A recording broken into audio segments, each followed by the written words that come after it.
वो उससे प्यार करता है, तुमसे नहीं। बेवकूफ बना रहा है तुम्हें, ठग रहा है तुम्हारी विश्वास को। और इस वक्त वो अपने सेक्रेटरी के साथ कहीं गुलछर्रे उड़ा रहा है। Shut up! Just shut up! खबरदार जो मेरे पति के बारे में एक लफ्ज भी और कहा तो। नादान हो तुम। इसी अय्याश आदमी के लिए तुमने मुझे ठुकराया था। सबके सामने थप्पड़ मारकर मेरे प्यार का मजाक उड़ाया था तुमने। तो उसी बात का बदला लेने आज तुम आए हो यहाँ? मेरे हरे भरे परिवार को बर्बाद करना चाहते हो? तुम्हें मुझे बताने की जरूरत नहीं है कि इस वक्त मेरे पति कहाँ हैं और क्या कर रहे हैं। फोन उठाओ, फोन उठाओ। Hello, Ritesh here. Hello darling, तुम ऑफिस में हो ना? रंजीता, डार्लिंग बात क्या है? तुमने ऑफिस में ही तो फोन लगाया है।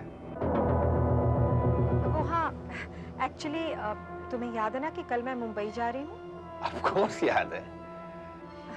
तो बस इसीलिए फोन किया था। आज प्लीज डार्लिंग थोड़ा जल्दी घर आ जाना, so that we can spend some time together. ओहो, जो हुक्म सरकार का। बस शाम को एक छोटी सी मीटिंग है, उसे निपटा कर सीधे तुम्हारे पास। I love you, darling. और कुछ कहना है? I said get out of my house. आइंदा कभी मेरे घर की तरफ देखने की जुर्रत मत करना। रंजीता, तुम्हें मेरी ये बेइज्जती और पति पर जो अंधा विश्वास है वो तुम्हें बहुत महंगा पड़ेगा। Get lost, just get lost.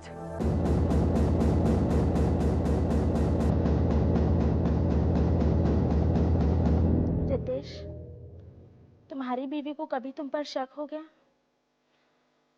उसे कभी तुम्हारे और मेरे रिश्ते के बारे में पता चल गया तो? Impossible. ऐसा कभी नहीं हो सकता। रंजीता बेचारी बहुत भोली है। You know, उसकी सबसे बड़ी कमजोरी ये है कि वो मुझ पर जरूरत से ज्यादा भरोसा रखती है। बहुत पछताएगी बेचारी।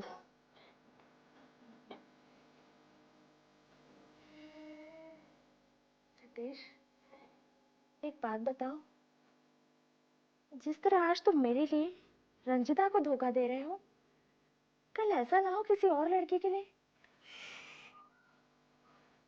ऐसा कभी नहीं हो सकता।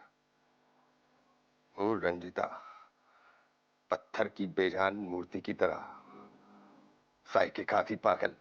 अरे, तुम्हारे लिए मैं उसे कभी भी छोड़ सकता हूँ, क्योंकि तुम एक जीती जागती हसीन जिंदगी हो, जिसकी मुझे मेरी मोहब्बत को बहुत जरूरत है। हमारी जगह और कोई लड़की नहीं ले सकती।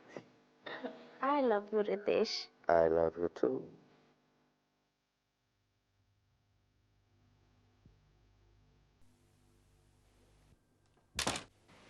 मामा, आज तुम फिर शराब ले आए?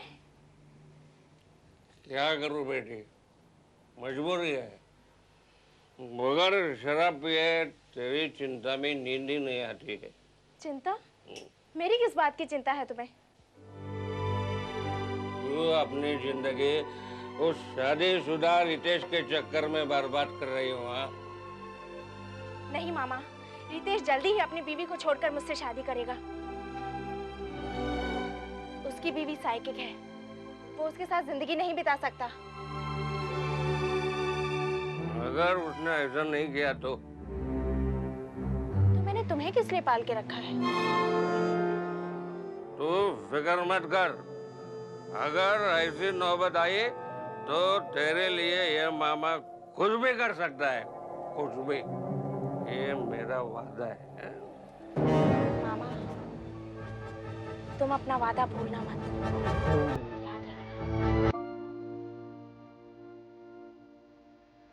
Okay, it'll be done. Yes, sir. Yes, sir. Yes, ma'am. Can I help you? मेरी बुकिंग है। Okay. Your name? Ranjita Joshi from Nagpur. Just wait a minute. Let me please check. Yes, ma'am. We have a booking for Mr. and Mrs. Joshi. मगर आपके husband? वो नहीं आ पाए किसी जरूरी काम की वजह से। I see. आपका नाम? जी Mahesh Makhija. Nice name. Are you married? No, I am still a bachelor. बालों में हाथ मत घुमाइए, आपके बाल वैसे बहुत अच्छे लगते हैं। Oh, thank you very much. What's my room number? Room number 202. Just a minute. ये आपके कमरे की चाबी।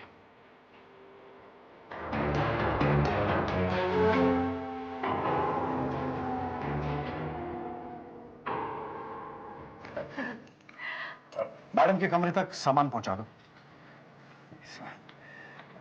Thank you. You're welcome. कमाल की औरत है।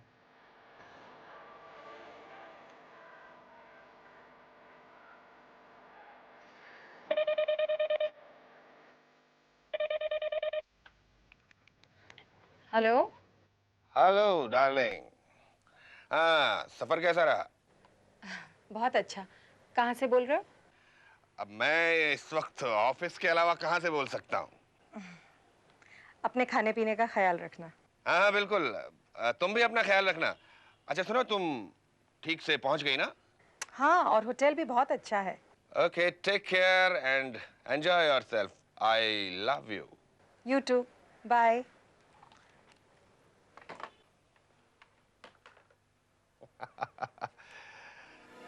सब कुछ हमारे प्लान के मुताबिक हुआ है। अब हम 15 दिन तक रहेंगे यहाँ आराम से, मियाँ बीवी की तरह। और 15 दिन बाद? चिंता मत करो मेरी जान, कुछ दिनों बाद हम हमेशा के लिए एक हो जाएंगे।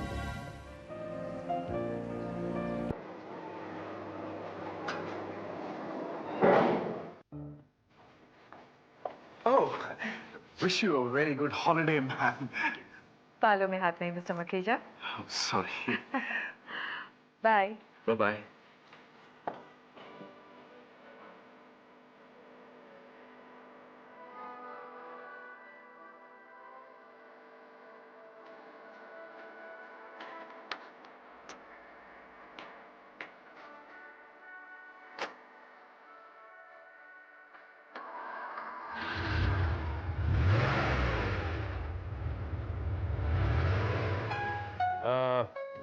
कोक विद फ्रेश लिमका, एक चिकन, एक विद मशरूम और 2 चपाती। Okay sir. ओके।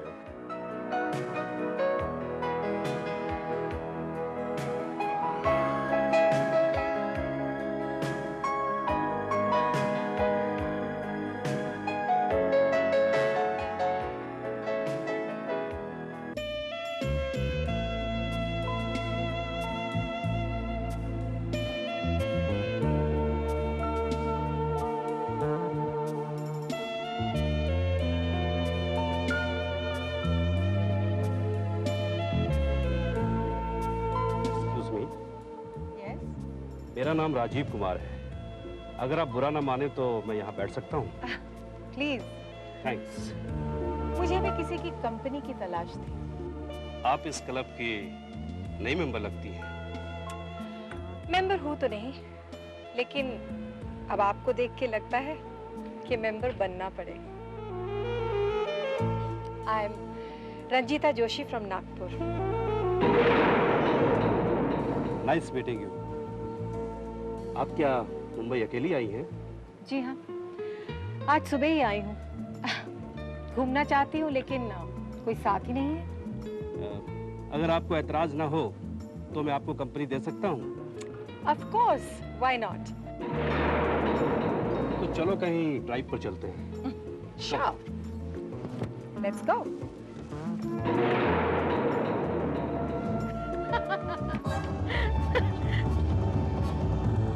रंजीता तुम यहाँ?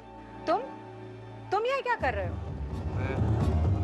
ओह, एक ऑर्डिनरी से स्टुअर्ट। तुम इसे कैसे जानती हो? अभी अभी मुलाकात हुई है, हम दोनों घूमने जा रहे हैं। तुम्हें कोई एतराज है? रंजीता तुम इस आदमी से दोस्ती मत बढ़ाओ, ये आदमी ठीक नहीं है। ए, अपनी औकात में रहो। Mind your business. Understand? Come on, let's go.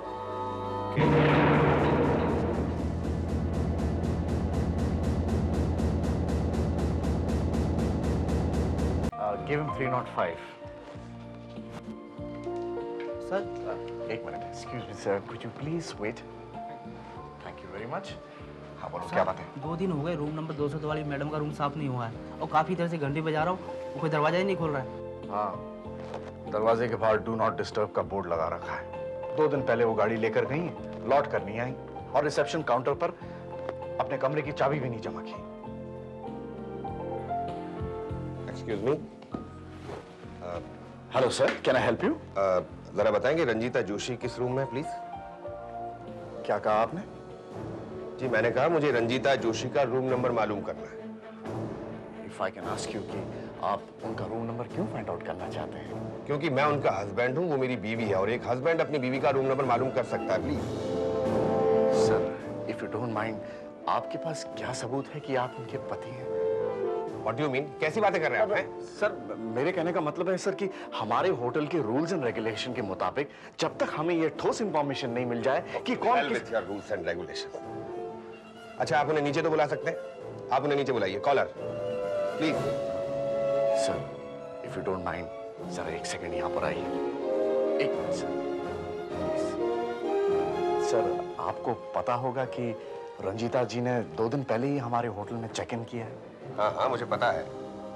और 2 दिन से ही उन्होंने अपने कमरे की चाबी रिसेप्शन काउंटर पर जमा नहीं की. मतलब ये कि वो 2 दिन से आ ही नहीं होटल में. यू मीन टू से कि रंजीता 2 दिन से होटल से गायब है? तो फिर वो गई कहाँ? सर, वो हमें क्या मालूम सर. हाँ सर, हो सकता है कि वो किसी रिश्तेदार के वहां पर गई हो, अपने फ्रेंड्स के वहां पर गई देखिए हो. ना, यहाँ हमारा कोई फ्रेंड है ना कोई रिश्तेदार है. कहाँ जा सकती हूँ? देखिए वो थोड़ी साइकिक है. मुझे वाकई डर लग रहा है. I am worried about her. Sir, that means Ranjita ji psychic case. तब तो हमें पुलिस को इन्फॉर्म करना चाहिए. आपने अभी तक पुलिस को इन्फॉर्म ही नहीं किया? सर, हम कैसे इन्फॉर्म कर सकते हैं? हमारे होटल की रेपुटेशन का सवाल. Hell with your reputation. आप अभी पुलिस को फोन करिए इमीडिएटली. Hurry up please.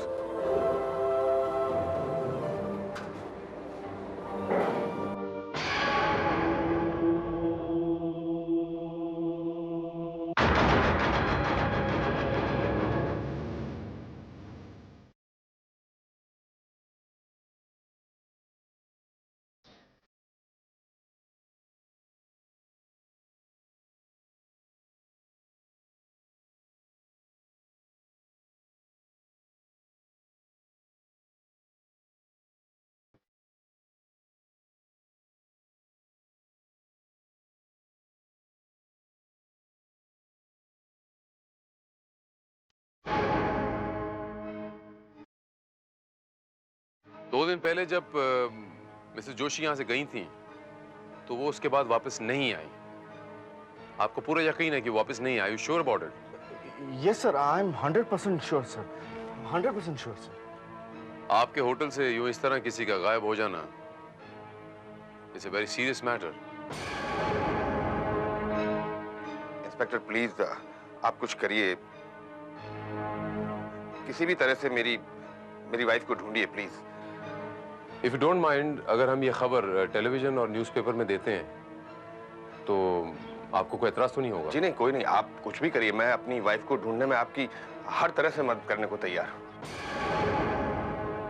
आप बिल्कुल इत्मीनान रखें मिस्टर रितेश. आपकी वाइफ को जल्द से जल्द मैं ढूंढ निकालूंगा. आपकी वाइफ की कोई तस्वीर होगी आपके पास? जी हाँ, जरूर. जोसेफ सर, शाम तक इनके वाइफ के गुम होने की खबर टेलीविजन और न्यूज़पेपर में आ जानी चाहिए. Okay sir. एक विशेष सूचना.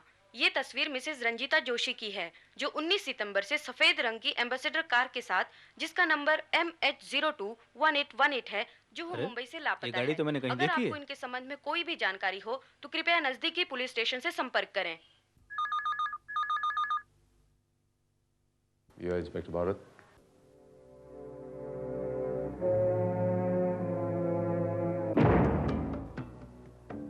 Alright, thank you very much. मैं अभी पहुंचता हूं.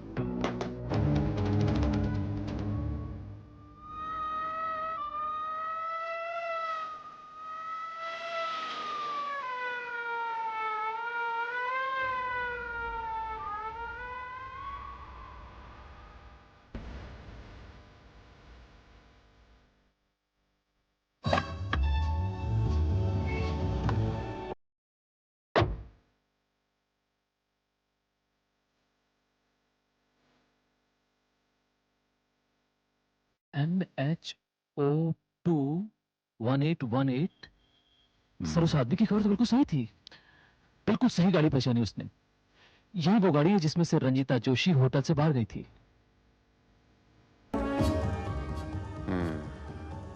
गाड़ी तो मिल गई श्रीवास्तव। अब रंजीता जोशी तक पहुंचने का सुराग भी बहुत जल्द मिल जाएगा। तुम जरा गाड़ी चेक करो।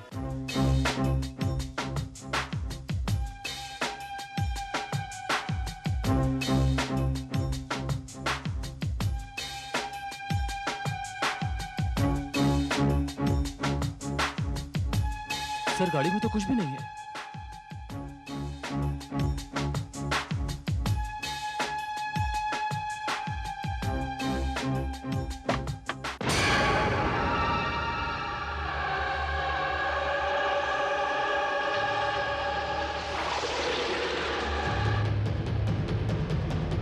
सर लाश तो पूरी तरह से जला दी गई है।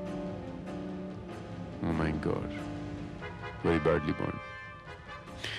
श्रीवास्तव, गाड़ी और लाश को कब्जे में लो और वो रितेश जोशी को इन्फॉर्म कर दो। Okay sir.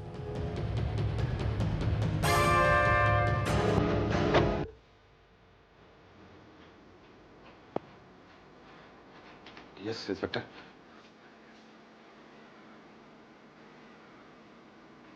आइए मेरे साथ आइए।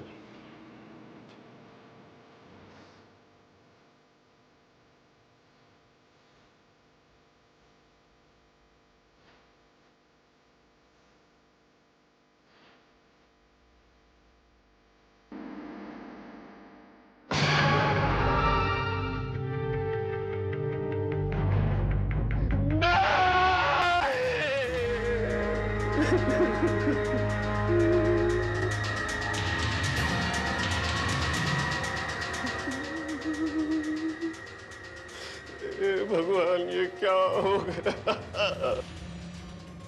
I'm sorry, Mr. Joshi, but are you sure कि ये आपकी वाइफ ही है?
इस तस्वीर को देखकर मुझे ऐसा लग रहा है कि ये लाश रंजीता जोशी की है।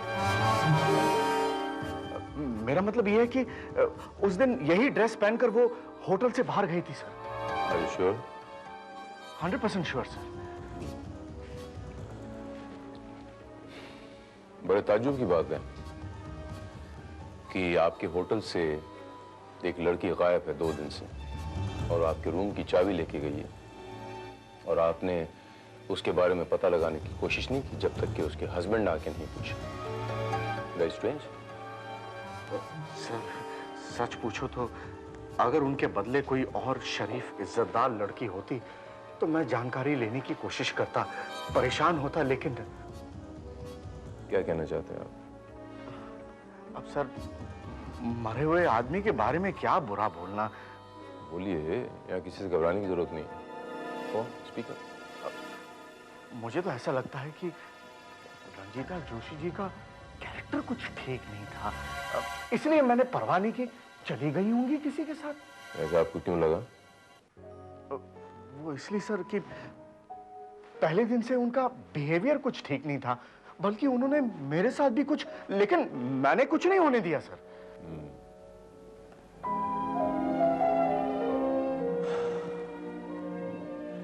वो जो गाड़ी आपके होटल की लेके गई थी, वो कहाँ लेके गई थी?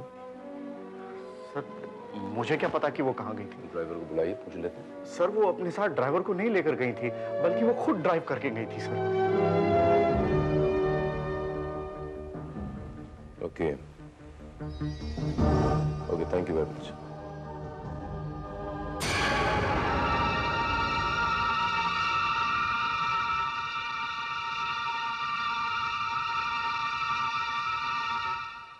कोई रंजीता जोशी का कत्ल क्यों कर सकता है श्रीवास्तव? सर, मेरी समझ में ये नहीं आ रहा है कि कातिल ने उसका चेहरा क्यों जला दिया, जबकि पूरे शरीर पर और कहीं भी जलने के निशान थे ही नहीं। इसके दो कारण हो सकते हैं श्रीवास्तव, टू पॉसिबिलिटीज। पहला तो ये कि कातिल ये चाहता था कि उसका चेहरा पहचाना न जाए और पुलिस गुमराह हो जाए, और दूसरा, कातिल साइकिक हो। साइकिक? हो सकता है कि वो रंजीता जोशी से इतनी नफरत करता हो और बदला लेने के लिए उसने उसका कत्ल कर दिया, और उसी जुनून में, उसी फ्रस्ट्रेशन में उसने उसका चेहरा भी बिगाड़ दिया। लेकिन सर, रंजीता जोशी से इस हद तक नफरत करने वाला कौन हो सकता है? मैं कम इन? मिस्टर आनंद भाटिया? जी। कम इन।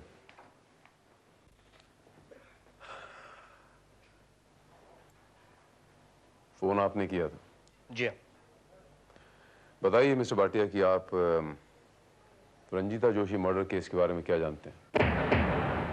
जिस दिन उसका कत्ल हुआ था, उस दिन वो दोपहर को हमारे क्लब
मिलेगा मुझे?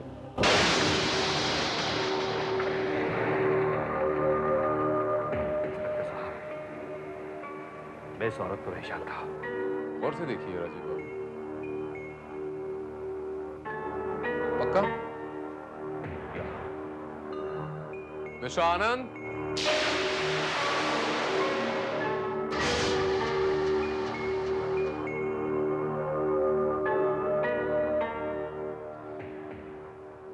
आप इन्हें तो पहचानते होंगे। अगर आप इन्हें पहचानते हैं तो मिसेस रंजीता जोशी को नहीं पहचानते। ये झूठ बोलने की गलती आप दोबारा नहीं करना। इंस्पेक्टर साहब, हाँ, मैं इस औरत से मिला था। अब यह बताइए कि आपने रंजीता जी का खून क्यों किया? खून? इंस्पेक्टर साहब, मैंने उसका खून नहीं किया। शराब, झूठ नहीं बोलना, मुझसे झूठ नहीं बोलना, ओके? अकेली औरत देख के आपकी नीयत खराब हुई, आपने उसके साथ जोर जबरदस्ती करने की कोशिश की, उस झड़प में आपके सर में ये चोट लगी और आपने उसका कत्ल कर दिया। मैं सच कह रहा हूं इंस्पेक्टर साहब, रंजीता जैसी खूबसूरत औरत खुद ब खुद मेरे जाल में फंस गई, ये सोचकर मैं उसे ड्राइव पर ले गया।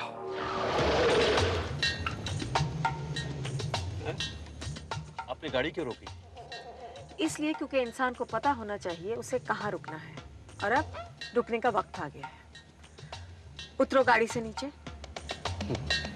अभी उतरने का सवाल ही कहाँ पैदा होता है, अभी तो शुरू होने का वक्त आ गया है।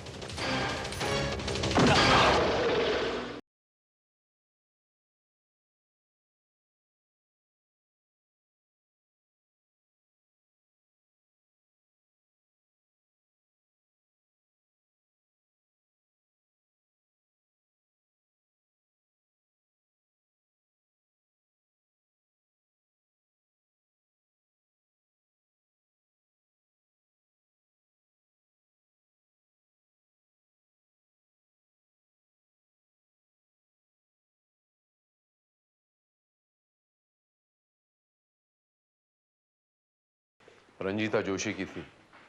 लेकिन सर उसके हस्बैंड ने हमारे सामने ही उसकी लाश को पहचाना भी।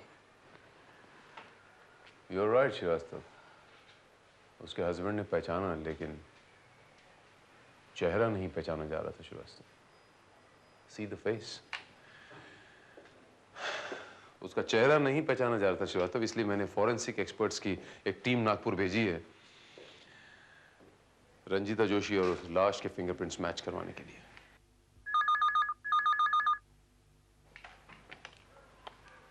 यह इंस्पेक्टर भारत। सर, नागपुर से इंस्पेक्टर सिंह बोल रहा हूँ। रंजीता जोशी की लाश और उसके घर से मिले फिंगरप्रिंट्स बिल्कुल मैच होते हैं सर। यानी वो लाश रंजीता जोशी की ही है? यस सर, और हमने ये भी पता किया है सर, रितेश जोशी और उसकी सेक्रेटरी संजना के बीच नाजायज ताल्लुकात हैं। Thank you inspector Singh, thank you very much. Srivastava, हमें फौरन नागपुर जाना पड़ेगा।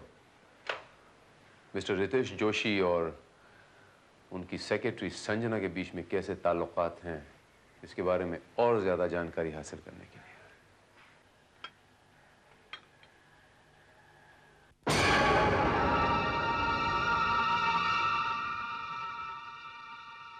इंस्पेक्टर भारत, आप यहाँ इस वक्त? मिस्टर रितेश, दरअसल आपके वाइफ के मर्डर के केस में मुझे कुछ थोड़ी सी और जानकारी चाहिए थी, इसलिए मुझे अर्जेंटली बॉम्बे से नागपुर आना पड़ा। कहिए। मिस्टर रितेश, आप किसी ऐसे शख्स को जानते हैं जो आपकी पत्नी का दुश्मन रहा, खास तौर से? आई मीन जी हाँ। कौन है वो? जी, आनंद। आनंद रंजीता के कॉलेज का कलीग था। वो रंजीता से बहुत प्यार करता था, लेकिन रंजीता ने मुझसे शादी कर ली, इसीलिए वो रंजीता से बहुत बहुत नाराज रहता था। अभी कुछ दिन पहले वो उसे धमकी भी देके गया। मिस्टर रितेश, जिस कंपनी में आप काम करते हैं, उस कंपनी में आपकी एक सेक्रेटरी है जिसका नाम संजना है। जी हाँ, है तो, लेकिन उसका इस कत्ल से क्या ताल्लुक है? आपके संजना के साथ कैसे ताल्लुकात हैं? संजना से मेरे वैसे ही ताल्लुकात हैं जैसे एक बॉस के सेक्रेटरी के साथ होते हैं, और यही सच है। लेकिन हमारी जानकारी तो ये नहीं कहती। देखिए इंस्पेक्टर, मैं अपनी बीवी से बहुत प्यार करता था, और मेरी जिंदगी में कोई दूसरी औरत उसके जीते जी तो क्या, उसके मरने के बाद भी नहीं आ सकती। मैं संजना जी से मिलना चाहता हूं मिस्टर रितेश। संजना से मिलकर क्या करेंगे आप? यही कि जो सच आप कबूल नहीं कर रहे शायद संजना जी कर ले। देखिए, आप मेरा यकीन करिए। यकीन मैं करूंगा मिस्टर रितेश, लेकिन संजना जी के मिलने के बाद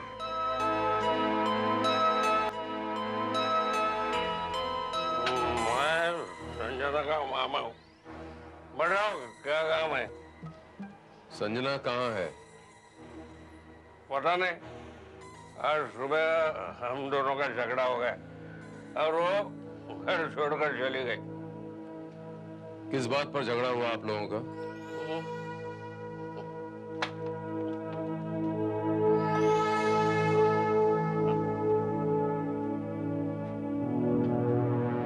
संजना को मेरा ये रोज रोज बिना पसंद नहीं था। और तुम पिए बिना रह नहीं सकते। क्या है इंस्पेक्टर साहब, संजना का और मेरा रोज इस बात पर झगड़ा होता था। आज मैंने बोल दिया, बैग उठा और गेट आउट।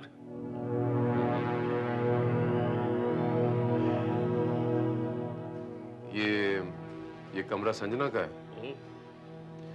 मैंने आपसे पूछा कि ये कमरा संजना का है? संजना का है। मेहरबानी।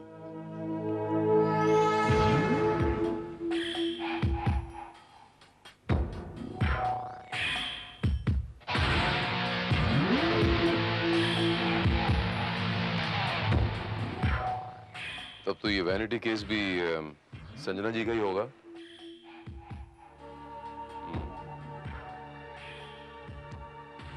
क्या मैं इसे ले जा सकता हूँ? क्यों? मैंने आपसे कहा कि मैं इसे ले जाना चाहता हूँ। इंस्पेक्टर साहब, आपको कौन मना कर सकता है? जाइए, लेके जाइए। सर, हमारी जानकारी के मुताबिक रंजीता अच्छी चाल चलन की औरत थी। बट फिर उसने बॉम्बे में आकर ऐसा व्यवहार क्यों किया? ये बात कुछ समझ में नहीं आई।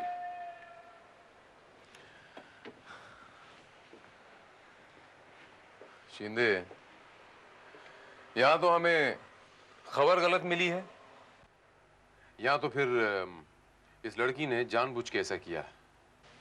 आपका शक बिल्कुल सही निकला सर। मैंने आपके कहने के मुताबिक लगातार 1 हफ्ते तक रितेश जोशी के घर पर नजर रखी। सर, उसने अपने घर के तमाम नौकरों को नौकरी से निकाल दिया है। अकेला आदमी होने के बावजूद भी वो दोनों वक्त 2 आदमियों का खाना अलग अलग होटलों से पार्सल करवा के अपने साथ ले जाता है। I see। सर, एक अजीब सी बात मैंने नोटिस की। मैंने उसे एक दुकान से कुछ परचेजिंग करते हुए देखा और जब उसके जाने के बाद मैंने दुकानदार से पूछताछ करी तो उसने ये बताया कि ये तमाम चीजें औरतों के इस्तेमाल करने लायक हैं। पत्नी मर चुकी है, अकेला रहता है, फिर भी खाना 2 लोगों का जाता है और औरतों के इस्तेमाल लायक चीजें खरीदता है। सर, मुझे तो लगता है कि संजना उसके साथ उसी के घर में रह रही है और उन दोनों ने मिलकर ही रंजीता का खून किया है। श्रीवास्तव, तुम एक काम करो, तुम फौरन संजना के मामा को गिरफ्तार करो। डार्लिंग, काफी रात हो चुकी है, अब तक तुम्हें सो जाना चाहिए था। तुम्हें अर्ली मॉर्निंग फ्लाइट पकड़ के कलकत्ता जाना है। मैंने तुम्हारे कलकत्ता जाने का, वहां ठहरने का सब इंतजाम कर दिया है। अभी तुम्हारा यहाँ रहना खतरनाक है। जैसे ही मेरा काम खत्म होगा, मैं तुरंत कलकत्ता पहुंच जाऊंगा।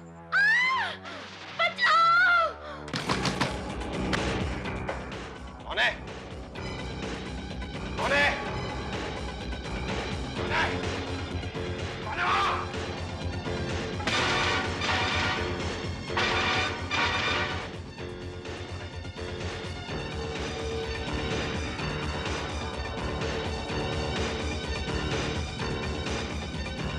कौन है?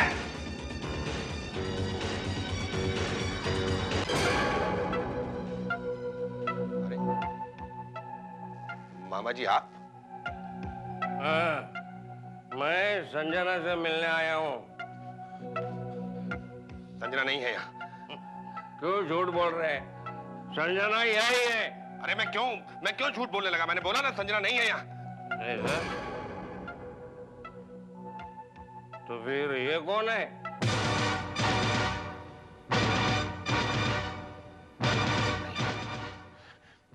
नहीं, ये संजना नहीं हो सकती।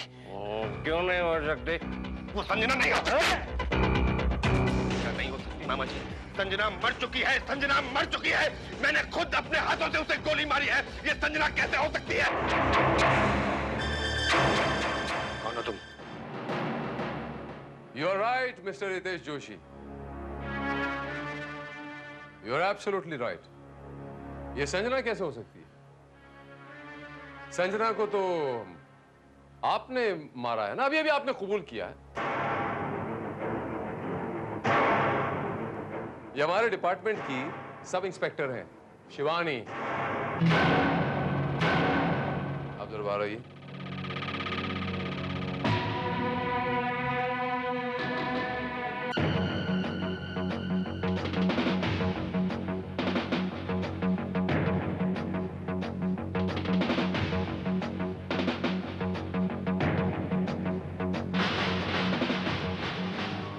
तो आप दोनों ने मिलकर इंश्योरेंस के 25 लाख रुपयों के लिए सारा नाटक किया। रंजीता के मौत का नाटक संजना की बलि चढ़ाकर। ये पॉलिसी रंजीता के नाम पे थी ना? आपने अपनी कंपनी में 10 लाख रुपयों का गबन भी किया मिस्टर रितेश जोशी।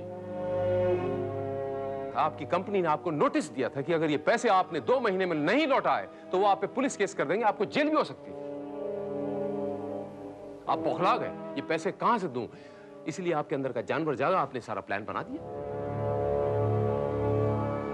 मिस्टर जोशी, आप चारों तरफ से फंस चुके हैं, बचने का कोई रास्ता नहीं है। यहां तक कहानी बिल्कुल ठीक है। अब आगे की कहानी आप हमको बताएंगे। मैंने आपसे कहा कि आगे की कहानी आप हमको बताएंगे। Come on, speak up. जी, मैंने और रंजीता ने मिलकर ही ये प्लान बनाया था। मैंने संजना के साथ प्यार का नाटक किया क्योंकि संजना की कदकाठी रंजीता से बहुत मिलती जुलती थी। हमने ये तय किया कि हम संजना को मारने के बाद उसका चेहरा इतना बिगाड़ देंगे कि किसी को पता भी नहीं चलेगा कि ये लाश संजना की है या रंजीता की। प्लान के मुताबिक मैं मुंबई आई और लोगों का ध्यान अपनी तरफ खींचने के लिए मैंने अजनबियों के साथ अजीबोगरीब हरकतें की। रंजीता के मुंबई जाते ही मैं संजना को घर ले आया। मैंने घर की हर चीज पर से रंजीता के फिंगरप्रिंट्स मिटा दी और फिर जब संजना मेरे साथ घर पर रहने लगी तो घर की हर चीज पर उसके फिंगरप्रिंट्स आ गए। और उसके बाद मैं संजना को लेकर मुंबई पहुंचा। तुम मुझे यहाँ बॉम्बे क्यों लाए हो रितेश? क्योंकि तुम्हारी मौत ऊपर वाले ने नागपुर में नहीं मुंबई में लिखी है संजना का। ये तुम क्या बक रहे हो? Sorry darling. रितेश,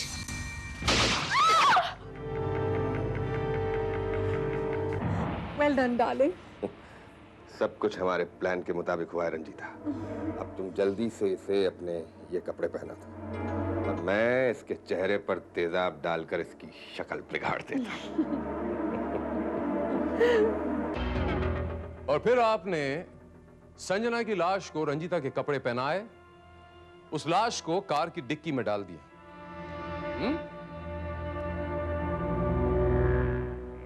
संजना के मामा को खरीदना तो बहुत आसान था क्योंकि वो पहले ही शराबी कबाबी था। उसे आपने खरीद लिया, उसने पुलिस में संजना के गुमशुदा होने की खबर नहीं लिखा। मिस्टर रितेश जोशी, शक तो मुझे उसी दिन हो गया था जिस दिन मैंने वो लाश देखी। उस लाश के कपड़ों पे कोई गोली का सुराग, कोई छेद नहीं था क्योंकि मौत तो गोली से हुई थी ना। अब उन कपड़ों पे कोई सुराग नहीं था,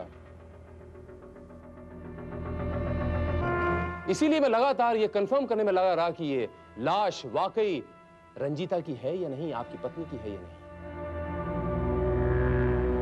तब मैंने संजना के घर से वो वैनिटी केस लिया, उसके ऊपर फिंगरप्रिंट्स और वो लाश के फिंगरप्रिंट्स मैच किए, तब कंफर्म हुआ कि ये लाश आपकी बीवी रंजीता की नहीं बल्कि संजना की है। That's it.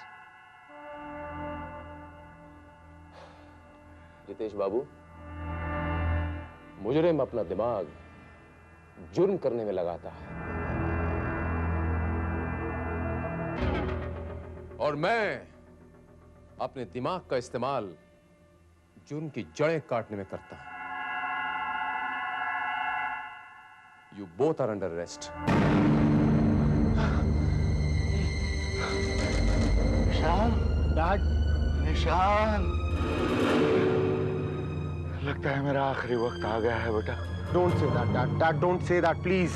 लेकिन मरने से पहले मैं तुम्हें कुछ कहना चाहता हूँ। आज तक मैंने तुमसे झूठ बोला था बेटे कि तुम्हारी माँ मर चुकी है। लेकिन सच ये है कि तुम्हारी माँ जिंदा है।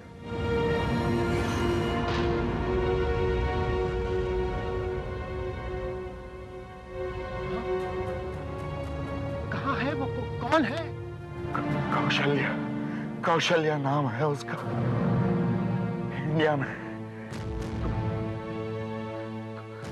साल भर का था जब एक दिन मेरा तेरी माँ से झगड़ा हुआ और मैंने गुस्से में उसे घर से निकाल दिया और खुद तुझे लेकर यहाँ नायरोबी चला आया बेटा। ये क्या किया आपने डैड? जब तक तू अपनी माँ को ढूंढ नहीं लेता तब तक मेरी अस्थियां विसर्जित नहीं करेगा।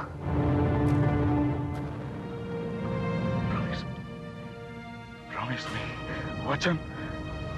I do that. Dad! Dad!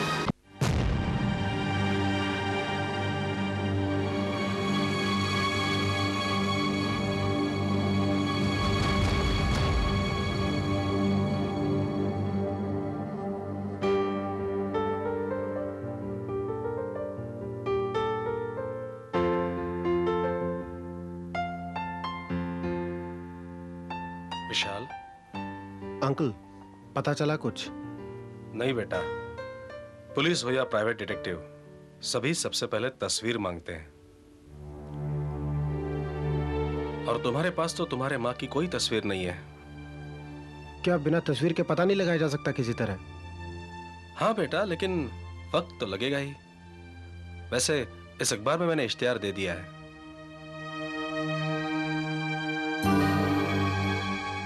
Shrimati Kaushalya Mohanlal Barjatya के नाम उनके बेटे का पैगाम। माँ, पिताजी की गलतियों की सजा मुझे मत दो। जहाँ कहीं भी हो घर चली आओ। तुमसे मिलने को तरसता तुम्हारा बेटा विशाल। मुझे यकीन है बेटा, ये इश्तिहार पढ़कर तुम्हारी माँ जरूर वापस आ जाएंगी। रोजाना अखबार में इश्तिहार देने का बंदोबस्त मैंने कर लिया है। Thank you uncle, thanks a lot. लेकिन बेटा, एक बात बताओ, तुमने अपनी माँ को देखा नहीं है, तुम उसे पहचानोगे कैसे? मैं ना भी पहचानूं अंकल, लेकिन खून तो खून को पहचान ही लेता है। मुझे पूरा यकीन है कि जब माँ का ममता भरा हाथ मेरे सर पे पड़ेगा तो इन रगों में दौड़ते एक खून का कतरा चिल्ला चिल्ला के कहेगा ये तुम्हारी माँ है।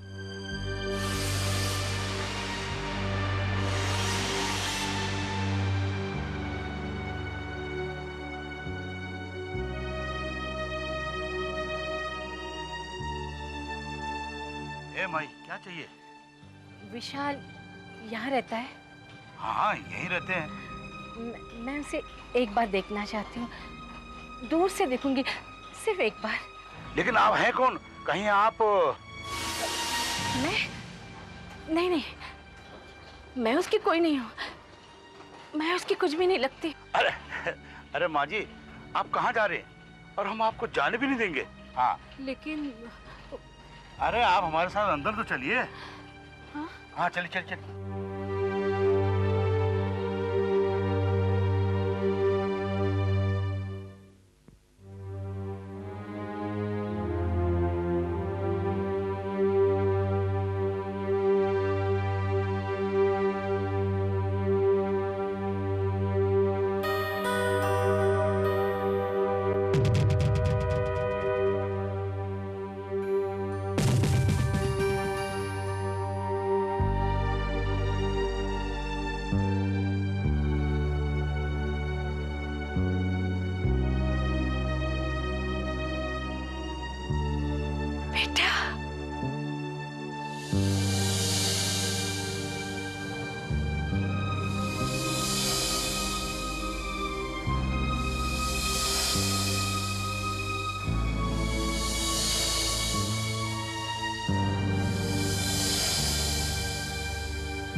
बेटा,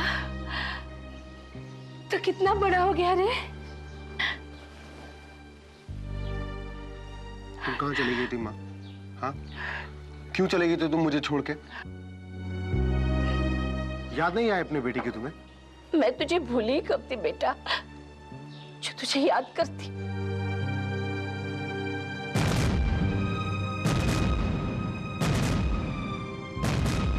क्या हुआ? ऐसे क्या देख रहा है?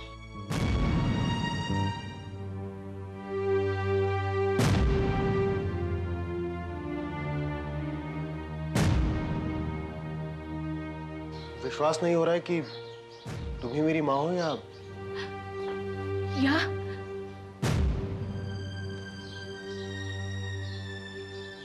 मैं कोई सपना देख रहा हूँ। मुझे छोड़ के तो नहीं जाओगी ना तुम? नहीं बेटा, नहीं, मैं तुझे कभी छोड़कर नहीं जाऊंगी, कभी छोड़कर नहीं जाऊंगी मेरे लाल, कभी छोड़कर नहीं जाऊंगी।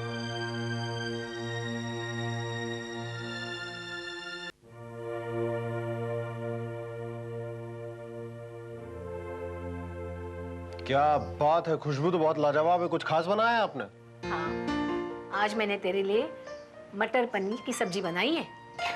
वाह, कोइंसिडेंस, ये तो फेवरेट है मेरा। आपको कैसे पता लेकिन मुझे मटर पनीर पसंद है? दरअसल उन्हें मटर पनीर बहुत अच्छा लगता था, मुझे लगा तुम्हें भी अच्छा लगता होगा। हाँ, पर आप कुछ भी बनाती अपने हाथ से तो मुझे अच्छा ही लगता। माँ के हाथ का खाना तो मैंने आज तक कभी खाया ही नहीं है। खाओ बेटा।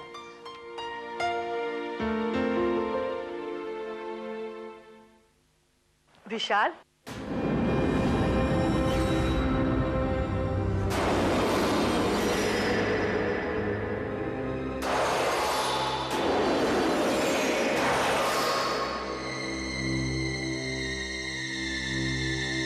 तुम विशाल ही हो ना? जी हाँ, आप कौन? मुझे नहीं पहचाना बेटा?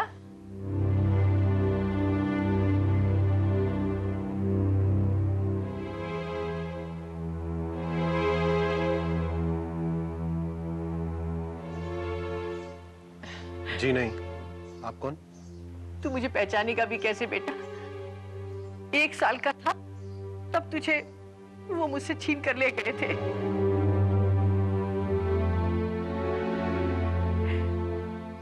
आज 24 साल हो गए हैं इस बात को। माफ कीजिएगा, हमने आपको पहचाना नहीं। मैं कौशल्या हूँ, विशाल की माँ।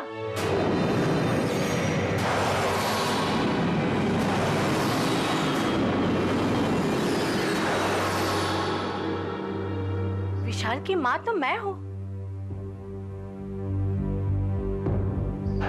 मैंने उसे अपने कोख से जन्म दिया है। नहीं नहीं, ये झूठ है। विशाल की माँ मैं हूँ। आपके पास क्या सबूत है कि ये विशाल आपका बेटा है? ममता के सिवा मेरे पास और कोई सबूत नहीं है। वैसे भी झूठ को सच साबित करने के लिए सबूतों की जरूरत होती है। सच तो सच ही होता है। विशाल, पता नहीं ये कौन है? ये नाटक कर रही है। नहीं बहन, मैं नाटक नहीं कर रही, मैं सच कह रही हूँ। तुम भी एक औरत हो, एक माँ से उसके बेटे को मत छीनो, इतना जुल्म मत करो। आज 24 साल के बाद मुझे मेरा बेटा मिला है, इसे मुझसे मत छीनो। प्लीज, आप अपना नाटक बंद कीजिए और चले जाइए यहाँ से। एक मिनट अंकल, जल्दबाजी में कोई फैसला मत कीजिए। इन्हें मत निकालिए यहाँ से। तो क्या तुझे मुझ पर भरोसा नहीं है? नहीं माँ, जितनी आपकी ममता मुझे सच्ची लग रही है उतनी इनके आंसू भी। तो जब तक सच और झूठ का फैसला नहीं हो जाता, मैं दोनों को नहीं खो सकता।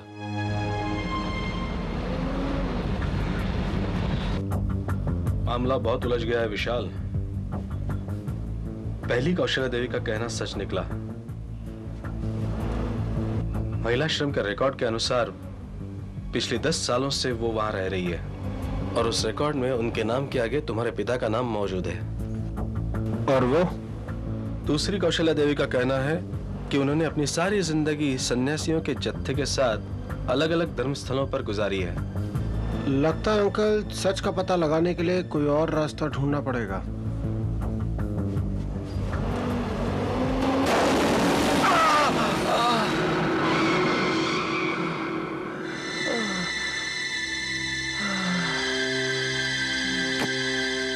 Sorry sir, I am really sorry. आपको चोट तो नहीं लगी कहीं?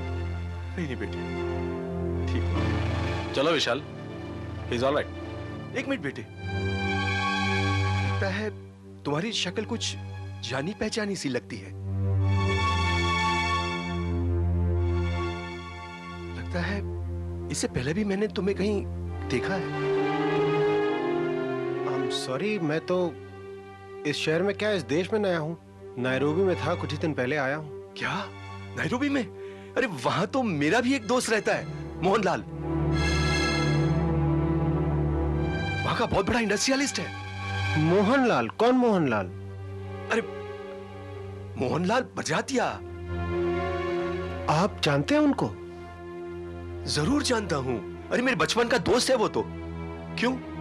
अंकल मैं विशाल बड़जात्या, उनका बेटा। क्या तुम विशाल हो? अरे कितने बड़े हो गए हो तुम। इतने से थे तुम जब मैंने पहले तुम्हें देखा था। वो कैसा है मोहन? वो आया है यहाँ पे? नहीं अंकल, अभी पापा को हार्ट अटैक पड़ा, हफ्ता भर पहले उनकी डेथ हो गई। क्या? नो, आई एम सॉरी बेटे।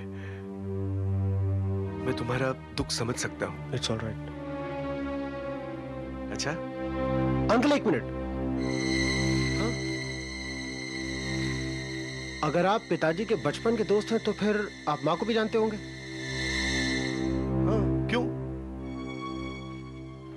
काम बन गया अंकल, आप आइए प्लीज। आइए आइए आइए।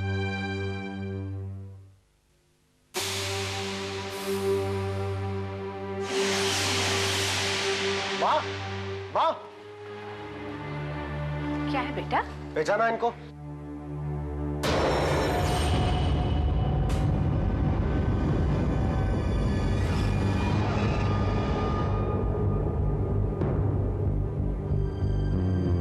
माफ कीजिए, मैंने आपको पहचाना नहीं।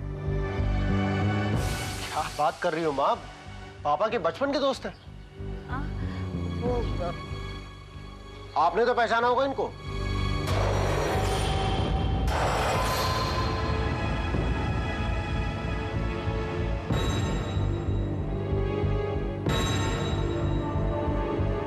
चेहरा तो पहचाना सा लग रहा है, लेकिन इनका नाम। चलिए, माँ ने नहीं पहचाना, लेकिन अंकल आप तो पहचानते होंगे माँ को। बेटा, लगता है 25 साल में नजर के साथ साथ याददाश्त भी कमजोर हो गई है। लेकिन 25 साल पहले तो तुम्हारी माँ काफी अलग लगती थी। लेकिन एक मिनट, एक तरीका है।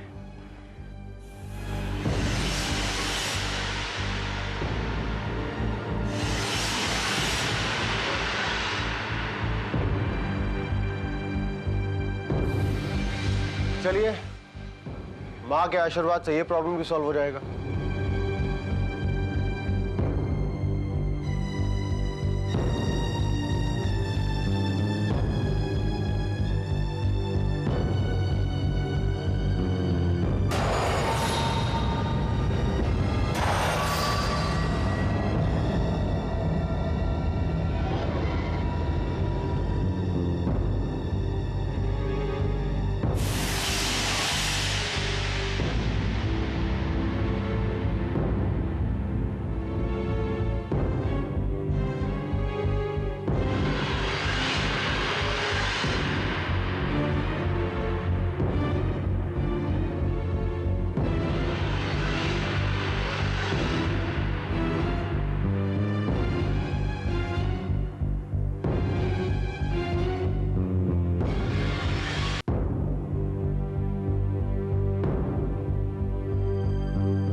अब आशीर्वाद नहीं देंगे आप? बेटा, मेरा आशीर्वाद तो हमेशा तुम्हारे साथ है।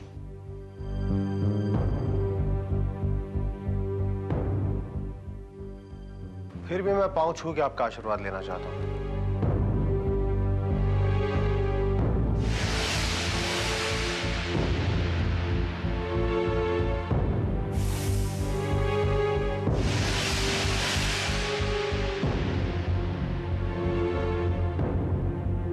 कमाल है, इनके पांव पे भी जले का निशान है। आपको ये तो याद होगा कि निशान कैसे पड़ा था? उबलते हुए तेल से।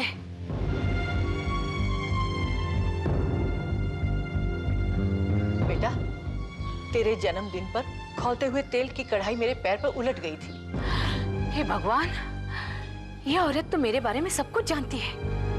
बेटा, ये कोई शातिर औरत है और पूरी तैयारी के साथ आई है।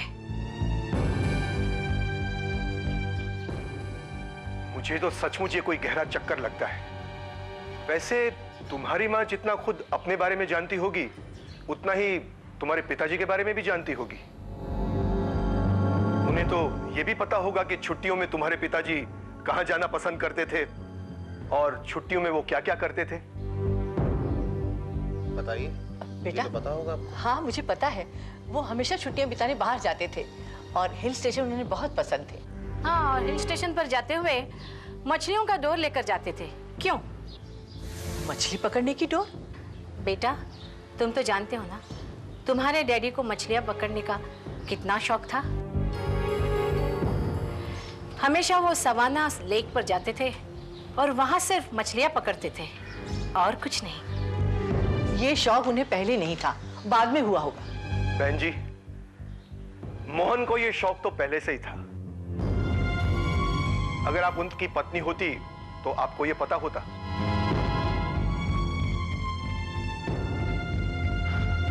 आपका खेल खत्म हो चुका है देवी जी, आप जा सकती हैं। नहीं नहीं बेटा, बेटा मैं ही तेरी माँ हूँ। आपने सुना ना, आप जा सकती हैं। ऐसा मत कह बेटा, अभी तो मैंने तुझे जी भर के देखा भी नहीं है। एक बार खो चुकी हूँ, अब मैं दोबारा नहीं खोना चाहती बेटा। एक मिनट बेटा, देख ये जो तेरे गले में लॉकेट है ना, इस पे पूर्णिमा नाम लिखा होगा। मेरी सहेली ने बचपन में तुझे दिया था।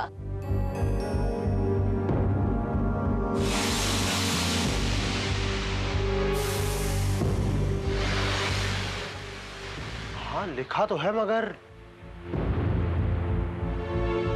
बेटा, मेरी सहेली पूर्णिमा सेंट एंथोनी स्कूल में टीचर है।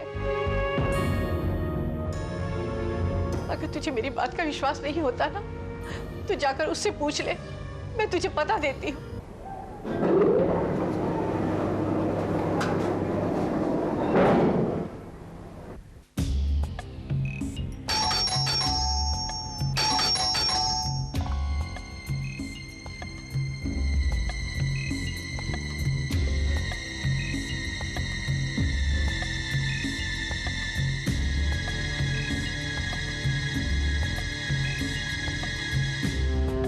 पूर्णिमा जी, पूर्णिमा जी,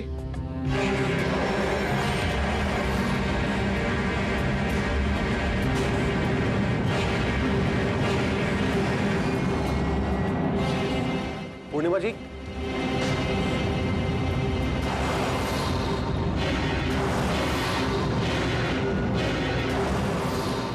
पूर्णिमा जी,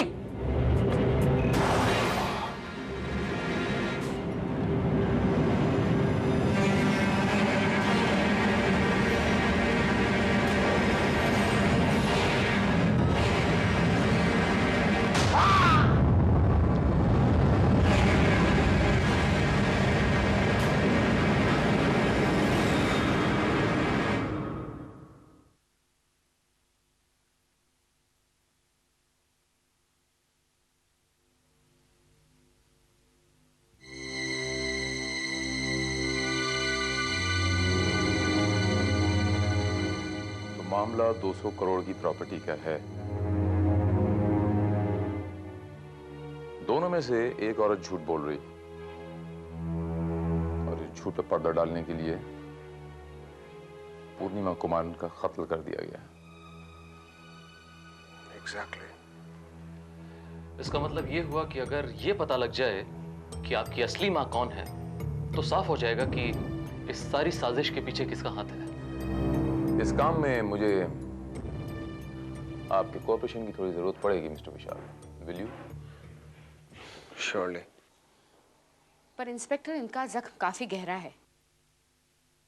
इन्हें अभी आराम की और पूरी देखभाल की जरूरत है और डॉक्टर वोरा इन्हें मेरे सुपुर्द करके गए हैं, इसलिए। डोंट वरी सिस्टर, विशाल को कुछ नहीं होगा। अब इसकी प्रोटेक्शन की जिम्मेदारी हमारी। श्रीवास्तव सर, तुम्हें पहले विशाल के घर जाना होगा, उसके बाद गणेश मंदिर।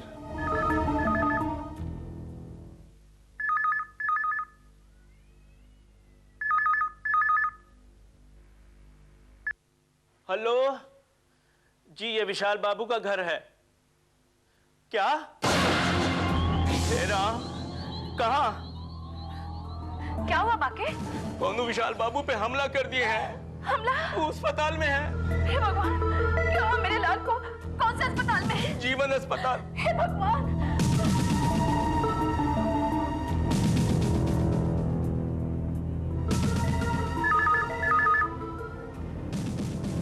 हेलो, कौशल्या देवी। हाँ बोल रही हूँ। मेरे पास कुछ ऐसे सबूत हैं जो ये साबित कर सकते हैं कि आप कौशल्या देवी नहीं हैं। अगर आप 10 मिनट में गणेश मंदिर नहीं पहुंची तो ये सौदा किसी और के हाथ जाएगा। Hello hello hello.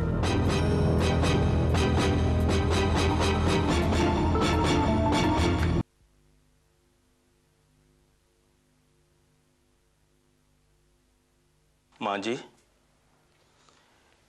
एक आदमी आपके लिए चिट्ठी देकर गया। मेरे लिए चिट्ठी? जी। ठीक है।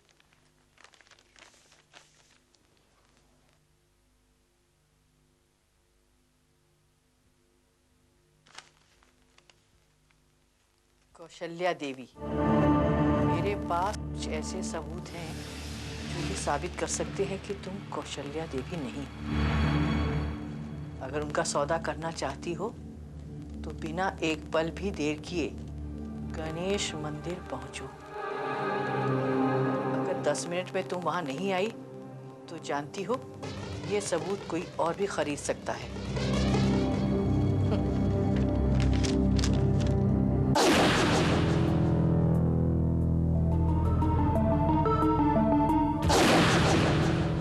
It's a great idea. देख लेना विशाल, जो तुम्हारी असली माँ होगी वो सीधे यहाँ पहुंचेगी और जो झूठ बोल रही है वो गणेश मंदिर पहुंचेगी जहां इंस्पेक्टर श्रीवास्तव उसका इंतजार कर रहे होंगे। 1 घंटा बीत चुका है अंकल, अब तक तो माँ को आ जाना चाहिए था। अगर दोनों में से कोई असली माँ है तो। विशाल बेटे, विशाल तुम ठीक तो है ना बेटे? ये क्या हुआ? कैसे हुआ ये? घबराइए मत माँ जी, मामूली सा जख्म है, ठीक हो जाएगा। बस 2-3 दिन लगेंगे। मैं जानती हूँ ये सब कुछ उस औरत का किया धरा है। न जाने किस जन्म का बदला ले रही है वो हमसे। पता नहीं वो ये सब कुछ क्यों कर रही है। ये दौलत भी कितनी अजीब चीज है ना माँ जी। ये अपनों को पराया बना देती है और कभी कभी परायों को अपना भी बना देती है। अगर उसे दौलत ही चाहिए तो तू उसे सारी दौलत दे दे, सारे रुपए दे दे। मेरी असली पूंजी तो तू है, सिर्फ तू है बेटा।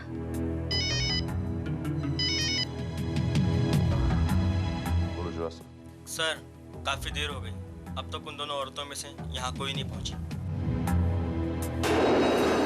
माँ नंबर 2 दूसरी कौशल्या देवी कहाँ चली गई?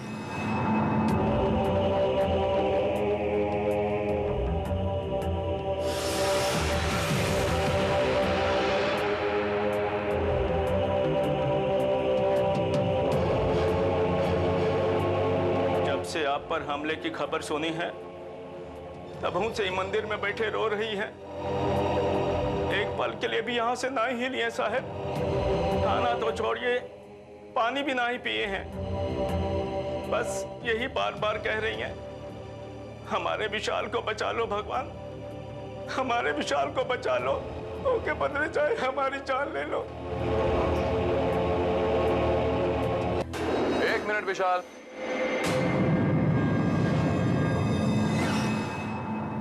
एक मिनट। जल्दबाजी में आके या जज्बात में आके कोई फैसला नहीं कर लेना। बाय द वे विशाल, हमारी साइंस ने इतनी तो तरक्की कर ही ली है कि हम ये पता लगा सकते हैं कि एक्चुअली कौन किसकी संतान है। इंस्पेक्टर भारत ठीक कह रहे हैं मिस्टर विशाल। वैसे डीएनए टेस्ट है तो काफी एक्सपेंसिव, मगर ये छोटा सा टेस्ट सारे राज खोल कर रख देता है। शी इज राइट विशाल, ये टेस्ट हमें पहले ही करवा लेना चाहिए था।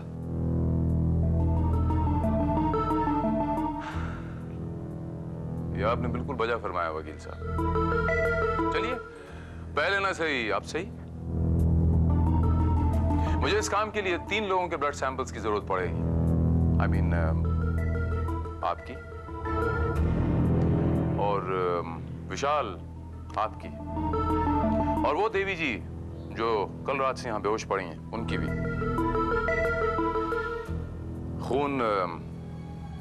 खून को पहचान ही लेगा। मैं सही कह रहा हूं ना माता जी number 1?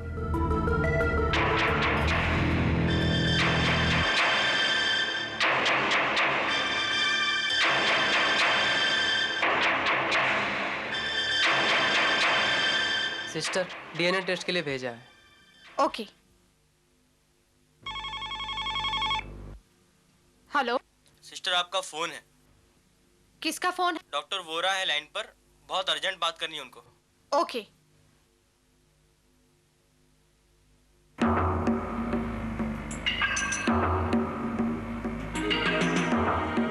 Kaushalya number 1, Kaushalya number 2।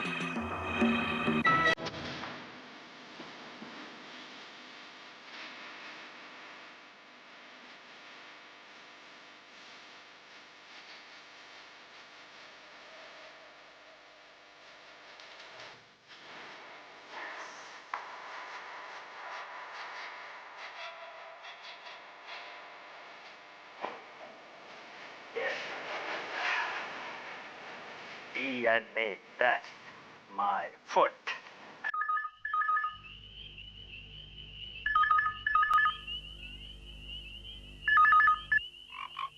Hello.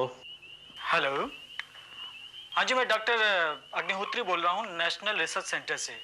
क्या मैं मिस्टर विशाल से बात कर सकता हूँ? सॉरी डॉक्टर साहब, अभी वो आराम कर रहे हैं।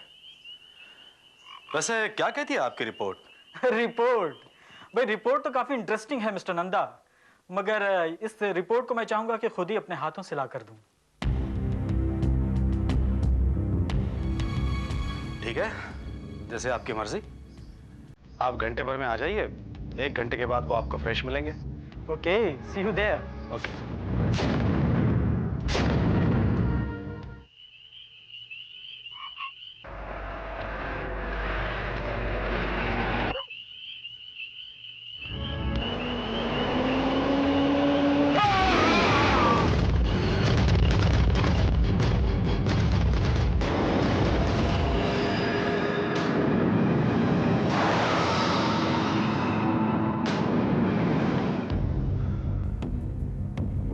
रिपोर्ट डॉक्टर अग्निहोत्री की लाश के पास से बरामद नहीं हुई।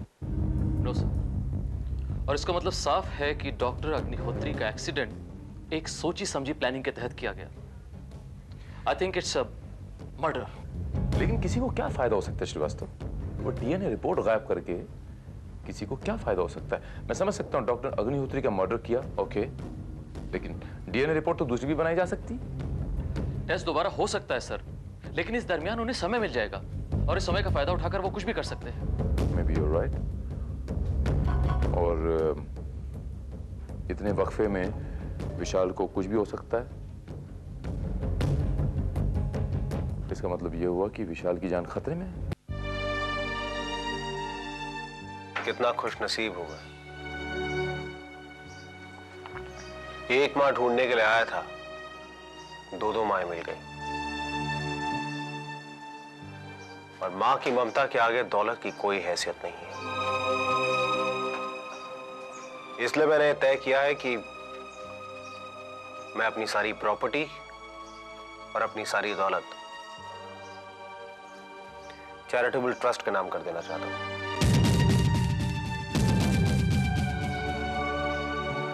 ये तुम क्या कह रहे हो बेटा? हाँ अंकल, सच्ची ममता हासिल करने का यही एक तरीका है। वो दौलत जिसकी वजह से दो जाने जा चुकी हैं, मैं उसका किस्सा ही खत्म कर देना चाहता हूं। नहीं मिस्टर विशाल, किस्सा तो मैं खत्म करूंगा। तुम्हारा किस्सा। कौन हो तुम? तुम्हारी मौत। तुमको डॉक्टर और टीचर के पास पहुंचाने आया हूं। नहीं नहीं, मेरे बच्चे को मुझसे मत छीनो। नहीं नहीं, मेरे बेटे को मत मारो। नहीं नहीं, तुम ऐसा नहीं कर सकते।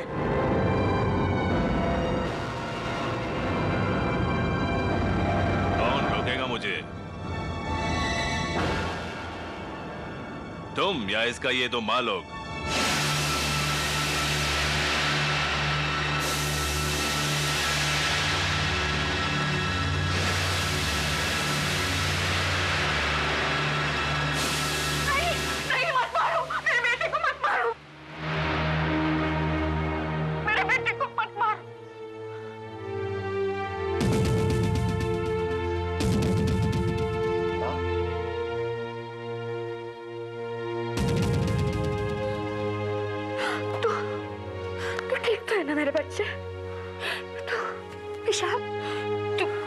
देखा विशाल बाबू,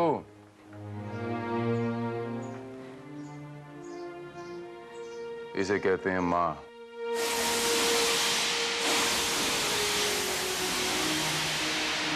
विशाल, मां? ये जज्बा, ये हिम्मत सिर्फ एक मां में ही होती है। वो मां ही होती है विशाल बाबू, जो अपनी औलाद के लिए इतनी आसानी से अपनी जान देने को तैयार हो जाती है। इंस्पेक्टर साहब, ये आदमी मेरे बेटे की जान लेना चाहता है, इसे छोड़ना मत। कौशल्या देवी, ये आदमी आपके बेटे की जान नहीं लेना चाहता। ये आदमी मेरा आदमी है, मेरा असिस्टेंट है श्रीवास्तव। श्रीवास्तव, मैंने आपसे कहा था विशाल बाबू कि जल्दबाजी में कभी डिसीजन मत लेना।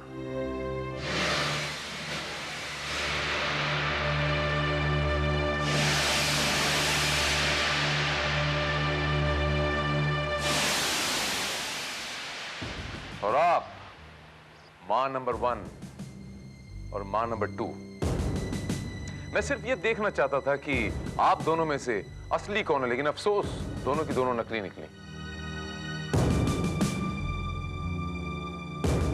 ये पहले क्यों नहीं बताया तुमने मुझे?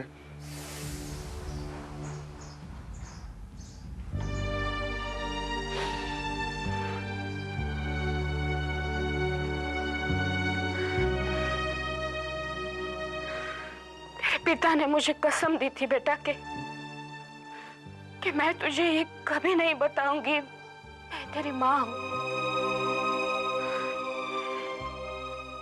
लेकिन मैं छुप छुप के तुझे देखने की, तेरे बारे में जानने की कोशिश करती रहती थी। और जबकि मुझे पता चला तुझ पर किसी ने हमला किया तो मुझसे रहा नहीं गया। मैंने डॉक्टर वोरा को असलियत बता दी और एक नर्स की हैसियत से तेरी देखभाल करने की जिम्मेदारी ले ली।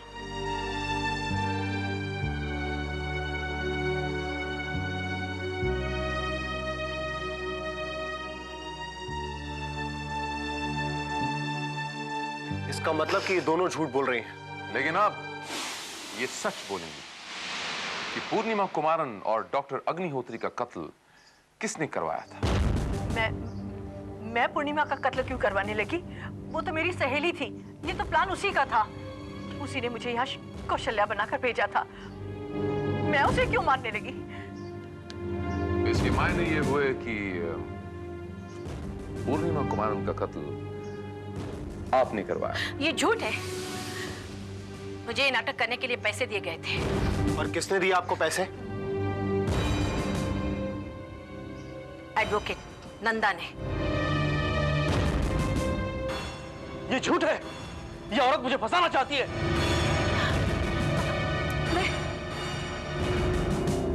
बस वकील बाबू, बस। और ज्यादा झूठ बोलने से कोई फायदा नहीं। आपका खेल खत्म हो चुका है वकील बाबू। विशाल के पिता का दोस्त बन के जो आया था ब्रिजेश, और पूर्णिमा कुमारन का पति जो उसका हत्यारा है खुद, ये दोनों हमारी कस्टडी में है। अब तक इन्होंने सच्चाई उगल दी होगी। As simple as that.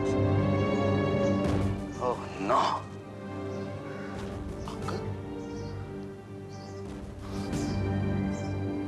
ये सब आपकी प्लानिंग थी?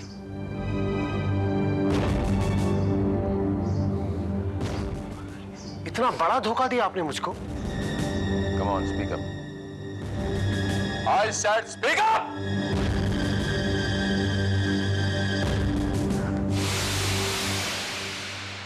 तो और क्या करता? सारी जिंदगी तुम्हारे बाप की खिदमत करता रहा, इसी सोच से कि तुम्हारा बाप अपनी वसीयत से कुछ हिस्सा मुझे देगा। करोड़ों का कर्जदार हो गया था मैं, करोड़ों का। लेकिन उस बुड्ढे ने मुझे अपनी वसीयत में 1% का भी हिस्सेदार नहीं बनाया।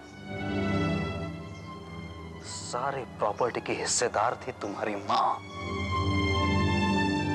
जिसे तुम पहचानते तक नहीं थे, जिसे तुमने देखा तक नहीं था, और ना ही उसका कोई पता ठिकाना था। तो इसी बात का फायदा उठाकर वकील बाबू आपने वो झूठी कौशल्या देवी को विशाल की मां बनाकर इस घर में प्लांट किया। हाँ। विशाल उसे मां मान भी चुका था, लेकिन ये दूसरी कौशल्या देवी ने आकर सारा खेल बिगाड़ दिया। और आपने ये समझा ये जो दूसरी कौशल्या देवी आई है, ये कहीं एक्चुअली विशाल की मां तो नहीं? आप घबरा गए। आपने इस घबराहट में पूर्णिमा का खून किया, और डॉक्टर अग्निहोत्री का खून भी आपने करवाया था। और तीसरा नंबर था विशाल का, लेकिन इससे पहले इस नाटक पर से पर्दा उठ गया, सारा राज फाश हो गया। And now, वकील बाबू आप और वो दो नकली मां, मां नंबर 1 और मां नंबर 2, इन तीनों को मैं हिरासत में लेता हूं। Srivastava, arrest all 3 of them।